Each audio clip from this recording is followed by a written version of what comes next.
Mutanen wannan garin ke suka bawa imani, yakinin su kan cewa za ki cece su ki kubutar da rayuwarsu daga sharri na, ya kuma daga baya kuke shiryo tugu da waccan ba magiyar yarinyar, kina ɗauka cewa ba na iya samun masaniyar abin da kuke shiryawa a gare ni? Me kuma abin da kake da bukata a halin yanzu?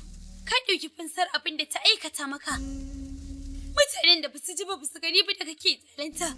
Shin haka bai isa ka dakata ba? Ka tafi ka bar su? Abin da nake bukata shine in tabbatar miki da faɗa da cikawa ta, kamar yadda na yi wa kaina alkawari kuma na yi rantsuwa. Zan yi miki abin da ba za ki taɓa samun ceto ko taimako daga kowa ba. Kafin yau idan da kin bar cikin wannan birnin, da kin tsira, amma yanzu taki ta kare. Kai ka bukaci haka kuma an maka abin da kake bukata a lokacin da kake so.